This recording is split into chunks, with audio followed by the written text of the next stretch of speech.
Baik, Assalamualaikum warahmatullahi wabarakatuh. Perkenalkan, nama saya Witri Maulida Fitria dengan NPM 2421511111006 dari kelas 2024A. Di sini saya akan menuntaskan tugas dari mata kuliah Profesi Kependidikan dengan dosen pengampu Bapak Dr. Ander Sukirwan, Sarjana Pendidikan Magister Pendidikan. Di sini saya akan menjelaskan tentang profesi kependidikan, di mana meliputi pembelajaran kurikulum, pembelajaran yang efektif seperti apa. Nah, untuk penjelasannya akan langsung dijelaskan oleh hasil observasi ke salah satu sekolah dasar, yaitu di sekolah SDN 1 Mangkubumi. Tantangan yang dihadapi sekolah dalam menerapkan kebijakan pendidikan nasional, mungkin kalau misal dalam kurikulum merdeka. Nah, tantangan yang dihadapi dari pihak sekolah ini gimana mengenai kurikulum merdeka itu? Tantangannya ya proses pembelajarannya mungkin dan proses pembelajaran soalnya masih ya dalam pembelajaran itu meskipun kita harus diwajibkan untuk berdiferensiasi terhadap anak, membutuhkan kebutuhan anak sampai mananya, tetap kita masih sulit dalam proses tersebut. Ya dikarenakan ya mungkin memang meskipun kita sudah mengikuti pelatihan-pelatihan terkait inklusi kemarin tahun 2023 akhir, mengikuti pelatihan inklusi kemarin tahun 2004 awal mengikuti pelatihan yang untuk mengenal apakah kurikulum merdeka itu masih tetap dalam proses pembelajaran itu masih adanya kekurangan, tidak sempurna lah apa yang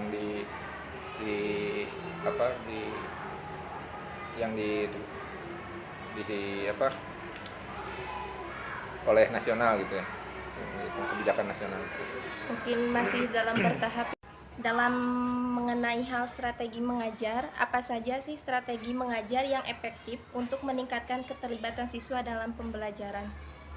Mungkin untuk efektif itu dengan menggunakan metode yang berbasis digital. Kalau sekarang kan kalau anak itu tidak lepas dari digital kan. Iya. Karena suka main HP, dan kita dikenalkan dengan pembelajaran metode misalkan pakai kuisis, Kahoot, supaya anak tidak bosan lah dalam pembelajaran. Gitu. Ya, lanjut Bapak. Bagaimana cara memilih strategi mengajar yang sesuai dengan karakteristik siswa yang berbeda-beda? Mungkin dalam karakter apa gitu? Oh, yang dalam karakter mungkin disesuaikan dalam pembelajaran. Akan ada di sini juga termasuk sekolah inklusi, sekolah yang memang berdiferensiasi dengan mengacu pada siswa, kemampuan siswa itu sampai di mana harus disesuaikan dalam pembelajaran. Ya kan, ada siswa yang kurang dalam pemahamannya, mungkin di sini ada kelas 6 yang masih kurang membaca, menulisnya, dan kadang-kadang dia itu memang suka lupa. Jadi harus ada pembelajaran yang lebih relevan ya, disesuaikan dengan siswa. Oke. Mungkin sekarang dalam masalah tantangan pembelajaran ya Bapak, bagaimana cara mengatasi masalah rendahnya motivasi belajar siswa di dalam kelas? Nah, untuk itu memang sih sangat sulit ya dalam memotivasinya. Mungkin kita harus ditekankan lagi kepada bagaimana adab kita sebagai seorang muslim untuk mencari ilmu. Nah, itu harus ditingkatkan kepada anak itu supaya menjadi lebih giat lagi dalam belajar, meskipun pembelajaran itu bukan hanya dalam pembelajaran terkait agama Islam maupun dan yang lainnya, meskipun harus berkaitan gitu. Soalnya saya berbasis PAI gitu di sini. Oh iya. Ya, jadi Bapak kebetulan guru PAI. Ya, iya. Gitu. Dan dalam motivasinya ya dengan meningkatkan adab dalam berilmu itu, untuk mencari ilmu itu supaya mana harus kita harus ya kewajiban gitu. Mungkin langsung saja ya Dek. untuk mengenai peran pendidikan dalam membentuk perilaku. Nah, sejauh mana pengajaran nilai-nilai moral dan etika dapat membentuk perilaku siswa dalam kehidupan sehari-hari? Jadi gini pertanyaannya. Di sekolah kan diajarkannya nilai-nilai moral dan etika. Nah, bagi Dede, gimana sih cara mengimplementasikannya dalam kehidupan sehari-hari? Begitu. Lebih giat belajar. Ya, lanjut. Apalagi misal?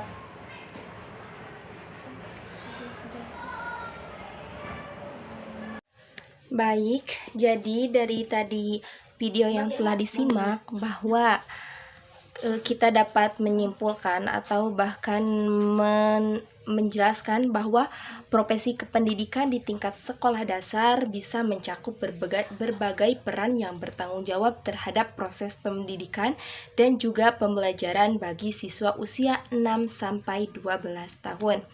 Nah, profesi ini menuntut kompetensi pedagogik, profesional, sosial, dan kepribadian dalam mendidik serta membimbing peserta didik pada tahap perkembangan dasar mereka.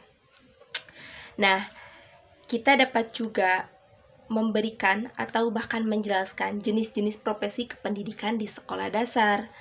Nah, untuk yang pertama yaitu tanggung jawab sebagai guru kelas. Nah, itu tuh berperan penting dalam pendidikan di sekolah dasar. Karena apa? Karena guru kelas harus bisa bertanggung jawab mengajar semua mata pelajaran kecuali yang memiliki guru khusus. Seperti apa? Yaitu seperti pendidikan agama atau bahkan PJOK. Nah, kemudian untuk membangun karakter siswa dan membimbing mereka dalam berbagai aspek akademik maupun sosial. Kemudian juga guru harus bisa menyusun rencana pembelajaran melalui dengan melakukan evaluasi dan juga memberikan umpan balik kepada siswa serta kepada orang tua.